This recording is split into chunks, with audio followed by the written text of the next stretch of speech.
Hey pilots, welcome to another exciting episode of War Robots Domination, a series of helpful gameplay tutorials designed to help highlight the tactics and strategies that I use to help tip the scales in my favorite game, War Robots. Each episode will feature a handful of battles along with helpful commentary that'll provide insight as to what I'm doing and why I'm doing it. I'm your host, Gotchere Beacons, and I've been playing this awesome game for a few years now, and I've learned a few tricks along the way that I'd love to share with y'all. You'll notice that although my hangar is fairly basic and at lower levels, I've been able to climb it up to Expert League. So I believe that you'll find my tactics will help you do more with less, which can be very helpful with today's economy in the game. I should also mention that this is my second account, so don't let my career profile stats fool you. This is actually my baby account. But it sends a great message to pilots who feel they need to chase the current meta in order to be competitive in battle. Because you don't.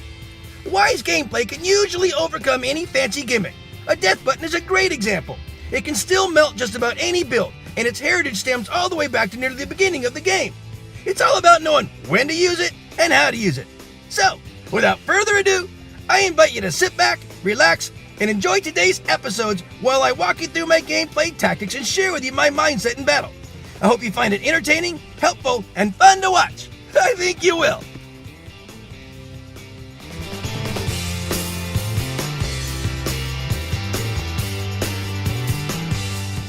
Let's start by taking a look at my hangar. We got Reaper, my Avenger Bulwark. We got Ripper, my Thunder Carnage. We got Frick, my Death Button Raven. We got Stinger, my Calamity Shredder Strider. And then we got Buzzkill, my Spark Scorch Bender. The bots are level 6. The weapons are anywhere from 7 to 9 depending on the bot you're looking at. We're going to call this battle Impossible Victory. Don't go nowhere. This is a saga. And enjoy my friends in the background and status with their awesome song November.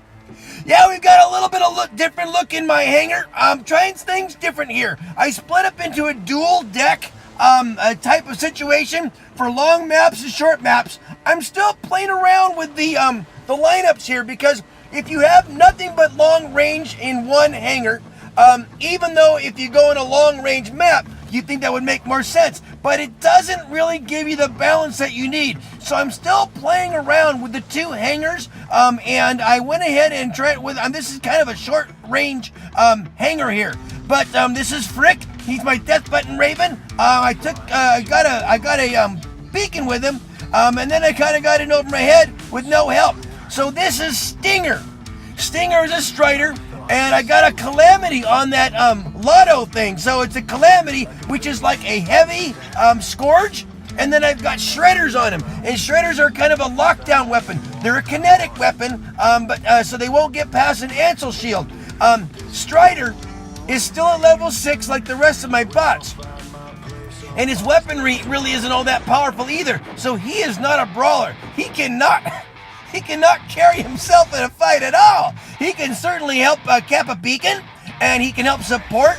Those lockdown weapons will probably help a mate of mine if he's taking on a speedy dash bot like a Kamiho or something like that. I can use those Shredders to help lock them down. But me one-on-one, I'm not going to be able to take on anyone. But you know what? I'm going to hold this beacon. We got 3 beacons to 2. It's a tough match so far, but right now we're ahead on beacons, and I'm going to try to use his speed to get Stinger out of trouble. I call him Stinger, but he's not much of a stinger.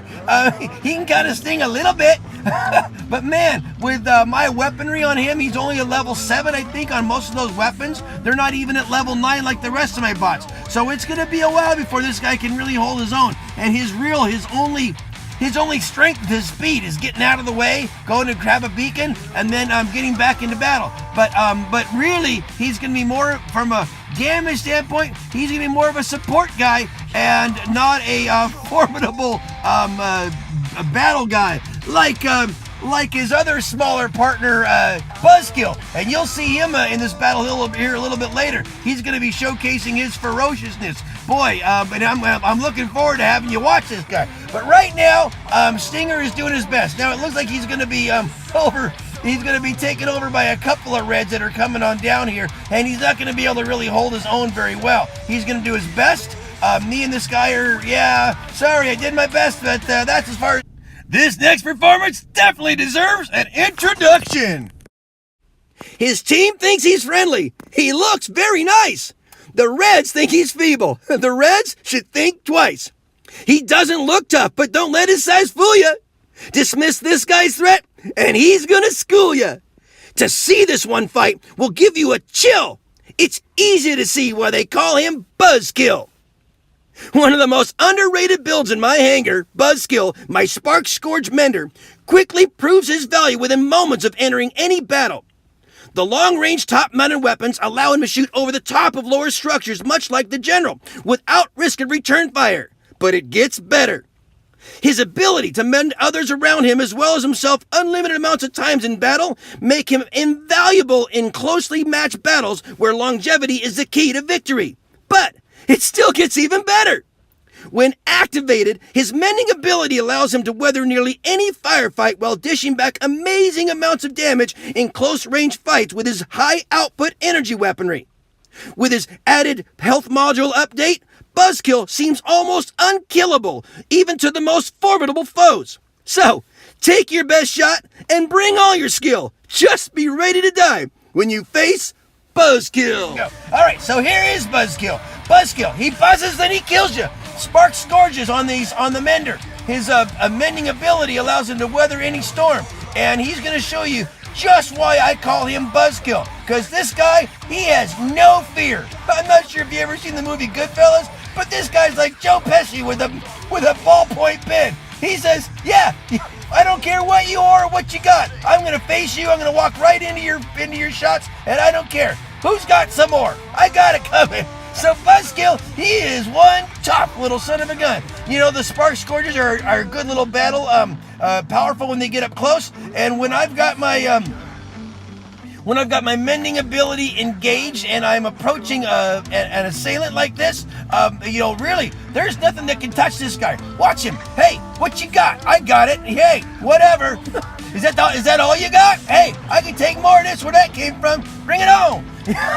Buzzkill don't care. He's got to get behind him. He is only level 6. He's not going to be able to probably survive this one. I don't think he's going to you think he's going to take it out here. Let's see here. Oh, well, yeah, it's about, I got to get some more power here. Yeah, let's see what he can do. He's going to try to take this guy on. I don't think he's got enough in him. Yeah, he's frozen down. There he goes. But hey, good little fight, little Buzzkill. So now we're going to, Reaper. Reaper is my Avenger Carnage. He's not going to be able to take on both these guys, and this is probably not a very good fight for him to get involved with. But I saw the beacons, and boy, I'm thinking, you know what? We almost got this one won. We're down to a sliver, and we just gotta make it last. We only have 2 guys, so there are 4 guys. We're getting ready to mech out. I'm in my last spot, and guess what? In Ripper, I am not a beast, for sure. The Thunder Carnage was never one of my fortes. Some guys can make them sing. I can't. So that's my last spot. I am meched out.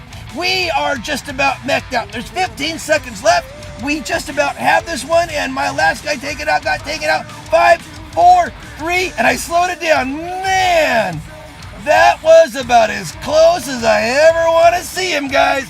That was an impossible victory. And boy, oh boy, you guys on the red team, you did a great job. I think we all were warriors on this one. I think our initial push was just about the right thing, and that's what allowed us to hold out until the very last second to win that one. So if you were in this battle, you know how close that was. I hope you all stuck around to the end if you got meched out, because that was definitely a scrapper on both sides. Kudos to my Buzzkill guy. I'm still learning how to get Strider under the way. I've never been a master with the Thunder Carnage. For whatever reason, I get taken out like quickly. And unfortunately, Reaper, man, he didn't do too good on a 2-on-1 there. But you know what? It was still a great battle. If you see your name, thanks for the game. Peace out. Hey guys, make sure you check out this week's Skirmish. They are featuring and showcasing the new Dragon bots. A lot of fun. I'm still getting used to the names of them, so you're just gonna have to enjoy the show. Figure it out for yourself. But I am calling this Skirmish Drags because it's either dragons or dragoons. Man, I think there's an Aries in there, but hey, it's a lot of fun. Hey, enjoy my friends in the background and status as they play their awesome song with that mortality, high energy, good for this battle here. In Skirmish, you get dropped in with whatever they want to drop you in, so it's kind of a random mode. and then you're going to get the whatever loadout hanger they give you this week. So there's no options there. You're just going to get what they give you. And then as far as matchmaking is concerned, that's another thing. You're not going to be matched up with pilots of equals rank. They're going to be anywhere from bronze all the way up to champs, all in the same battle. But you all have the same equipment. So from an equipment standpoint, it's definitely very equal. It's all a matter of who can figure out how to use these things and put them to the most effect. So this is one of the dragon bots. This one's got scourges on it, and he's got three medium weapons. These are scourges, and he has the ability to fly. Now it looks like when he flies, he launches a bunch of weapons. I didn't do that right because I launched up right in front of a structure, so those weapons didn't do me any good. So remember that. When he goes up, he launches a bunch of artillery. I don't even know what they do. I don't know if they're homing or if they're kinetic or if they're energy or what, but that's what it does. And it looks like I am not in stealth when I'm up there. So when he flies, he's not in stealth. He flies around, launches some weapons. Now this is Ares. I know Ares from a couple of skirmishes.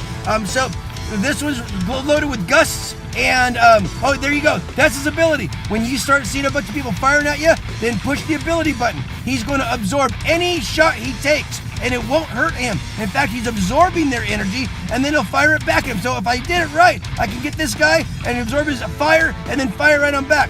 I do take a little bit of damage when he's doing it, but man, that guy, I took him all out with one of my things. So yeah.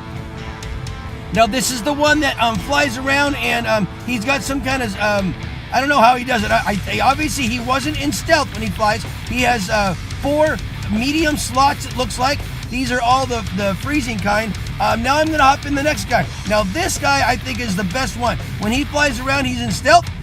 They've loaded him with some acid corrosion weapons, and he also fires out flame. So he's stealth.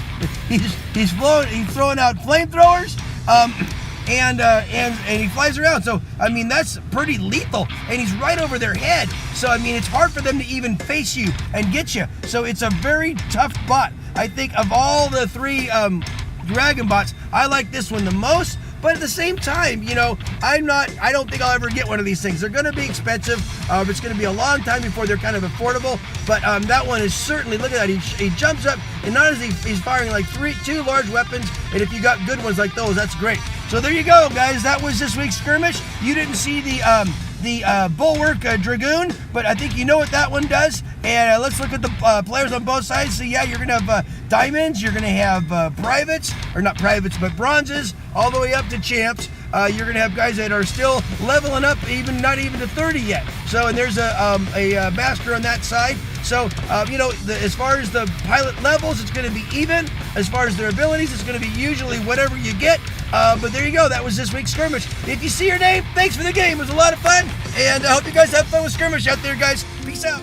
Well, friends, that just about wraps it up for another episode. Thanks so much for watching. I hope you enjoyed what you saw and were able to take something you learned and use it in battle. I add content to my YouTube channel almost daily, so please stop by when you're able and check out the fresh new material. Or just click on an old episode and maybe catch another tip that'll help you up your game.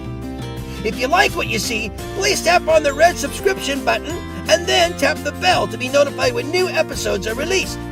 It would also be helpful if you could make a comment about the video, whether it's an example of how the episode helped you, or maybe additional advice to help elaborate on the tactics I shared, or even constructive comments that'll help clarify something I might have missed. It's all good and greatly appreciated. Finally, this game is full of challenges and can create frustration for some who are simply trying to have fun with this awesome game. My goal is to provide you all with helpful information and help reduce the frustration and increase the fun. So, if you feel these videos are helping you, please share them with a friend, someone who you think might benefit from them. Well, that's about it for today, guys. As always, keep them blue out there, and I hope to see you on the battlefield. Make sure you're having fun, though, because if you're not, you're doing it wrong. I love you all for your support. Play well. Peace out.